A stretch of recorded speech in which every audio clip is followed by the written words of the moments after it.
r/AskReddit. What are some cheat codes you've found in the game of life? No one stops a guy or girl carrying a pizza. It can get you backstage to concerts. I'm a pizza guy. The only people that stop me are the stingy old people who won't let me go into the apartment building as they come out because that's the rules and I have to be bussed in. My dad worked as a line mechanic and kept his hard hat into management in his trunk. I asked him why, and he said, "You can go anywhere with a hard hat and a tie." Also, I delivered pizzas, and although I never delivered to a concert, security was incredibly lax when I needed access to areas that were restricted. There was actually a delivery though. Walk with a purpose. For some reason, people think you're busy and you don't get hassled. Reminds me of George on Seinfeld when he acts like he's always annoyed so everyone assumes he's working hard. He leaves his car at work so people think he never leaves lol. Makes a secret nook under his desk for work naps. George is an inspiration. Also pretends he has a disability to get access to the good bathroom. Genius, that George. Also, equip a lab coat and clipboard and act like you belong. You can suddenly go wherever you want. Take a $1 bill and flip it over. Now tape a $5 bill and tape it to the end of the upside down single with as little tape as possible to make it secure. Now feed the $5 bill into a change machine. The coin machine reads the 5, gives you quarters, then reads the upside down single, rejects that, and boom, you got yourself a felony. I'm glad I didn't know about this as a kid/teen. I would've done it till I got caught. Now I'm like, I'm not gonna be a 31-year-old dude who catches a felony over $5 in quarters. My friends would never let me hear the end of it. I'm an assistant teacher in a preschool. Asking if kids can use their sitting muscles and listening muscles during circle time makes the kids want to show me how strong they are. All good and well until some kid flexes their sitting muscles too hard and suddenly you've got a poopy pants emergency. My first school had the concept of different hats, so if you were told to put your listening hat on, you would pretend to put a hat on, and it was time to listen. Worked a dream. It's all fun and games until someone puts on their wizard hat. If you are punctual, smartly dressed, and quite friendly, you can actually get pretty far in most jobs without being that good at anything, or trying very hard. This so much. Nobody cares if the guy who is 15 minutes early every day and never causes a fuss is seen taking a few smoke breaks or browsing Reddit a few times. But the guy who is 5 minutes to 15 minutes late a few days every week, you can guarantee has being watched like a hawk.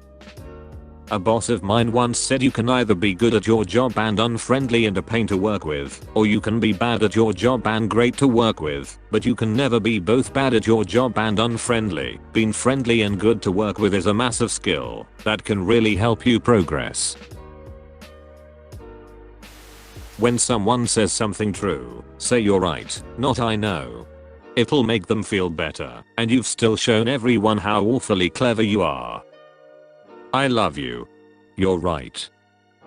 Works every time.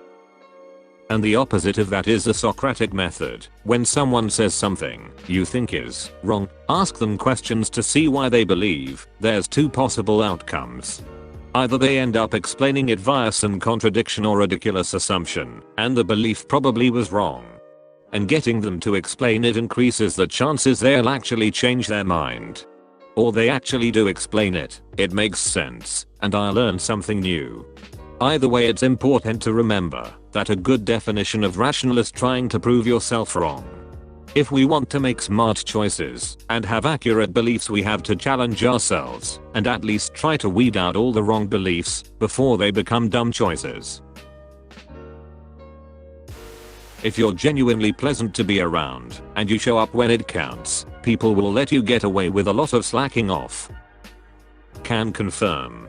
One of the reasons my boss puts up with a lot of my shit is because I do my job. I show up when scheduled, unless I'm sick as a dog or I have a family emergency, and I don't cause drama.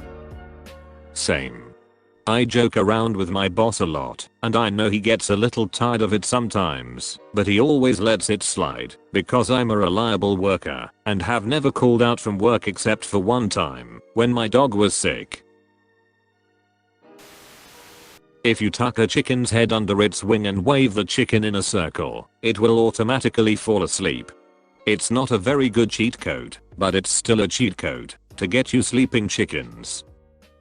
How the duck did you find this out? Oklahoma birthday parties. You don't have to always give away the recipe. By that I mean, don't over-explain yourself. If you can't do something 9/10 times, it's okay to simply say, unfortunately I'm not able to do that, can't swing it this time, etc. You don't have to go on and on about why, or make up reasons and list them off. Over-explaining just ends up looking more suspect than simply being clear and concise. I like this one. I have found myself making up elaborate stories to explain why I couldn't attend an event or something. Just be brief, honest, and to the point. Sorry, I'm not gonna be able to make it to your party because of my crippling social anxiety. This was a hard lesson for me. I'd like to add to this that no is a complete sentence. Offering reasons for not doing it are often an opportunity for the other person to examine/decide if your reasons are good enough. You become the people you surround yourself with. Guess I'm a nobody. A pretty wise ex-drug user I worked with once told me, if you hang around the barber shop long enough, eventually you're going to get a haircut. Basically, watch the crowd and the activities you surround yourself with. Damn, that's surprisingly deep. I mentally went through all of my hobbies just now and realized I picked up most of them because someone close to me influenced me into trying them out. I cannot overstate how much dressing well and being well groomed will impact your life. It'll drop the difficulty by 2 or 3 levels. No joke. People will treat you vastly differently. The opposite is also true. I did this, but took it a step further, got my hideously misaligned teeth fixed, got braces as an adult, highly recommended if you never had it sorted as a kid, and holy shit did the money spent pay for itself in no time. Think about it, the less resistance there is to a person wanting to make eye contact with you, the longer and more in-depth your engagements will be with those people, and the more confident you are in turn. This can lead to better jobs, promotions, etc. Compliment your children with, you are a hard worker, and not you're smart. Studies show that kids who think they're hard workers outperform kids who think they're smart. Can confirm, was told I was smart as a kid, terrible worker. If you weren't told you were smart as a kid, would you still be a terrible worker? That is the real question. As a teacher, one of my students suffered from abuse in the family. Parent calls them stupid/smacks their head/etc. They get frustrated very easily and gives up when the going gets tough. It's not great. Ask questions about everything. Ask people about themselves. Be open about stuff you don't understand and ask questions about that. When you forget someone's name, own up to it and just ask them. I'm amazed at how many people won't acknowledge even a tiny amount of ignorance, or won't show honest curiosity about something, can't admit they've forgotten something they feel is important, and won't ever ask for help. Guys, your life becomes so much easier if you just drop the ducking ego and ask. The best advice I ever received was from my grandmother. I was a talkative child and would ask questions non-stop. When I apologized for asking so many, one day she looked me straight in the eye and said, "Never stop asking questions." To seem charming, all you have to do a lot of the time is to be an engaged listener. You don't need an amazing sense of humor to be able to lay on the compliments or regale people with stories. Just listen to other people in a way that shows you are interested and not only waiting for your turn to talk. Make eye contact. Don't interrupt them. Don't turn the conversation to be about you. Ask good questions. Any advice on how to work on being more interested in what other people are saying? Ask open-ended questions that you can't answer with a simple no or yes. Then, once the ball is rolling, organically lead the convo with more questions and try to tie in with stuff they said before. Mirror body posture. Underpromise and overperform. Say you'll achieve less than you think you will, and then do more and everyone will be impressed. Works well at a job. I always tell my girlfriend to be ready for 2 minutes of terrible sex. Oftentimes I make it up to 4 minutes of just bad sex. My man. My boss does a good job of keeping track of what you've been able to do in the past and always asking for more than that. I get that he's trying to develop his employees, but it's fucking annoying not getting credit for 95% of a project but you already knew how to do that. That's stupid though. Just because you know how to do something well doesn't make it less difficult or time consuming. When married, don't stop treating your significant other like you did when you were trying to win them over. It is a great way to show them you're still as infatuated with them as you were when you first met. Date your wife or someone else will. When I was in my old 500+ person building, I kept a stack of papers on my desk. When I was bored or got tired of sitting down, I'd get up, grab my stack of papers and walk around. I called them my walking papers and did this for months. Got a lot of head nods and not one question the entire time. People always assumed I was on an important mission, but nope. Not in the least. My friend is a janitor at a pretty new school. Not much broken stuff, so on his downtime he walks the building rather quickly with whatever tool he decides.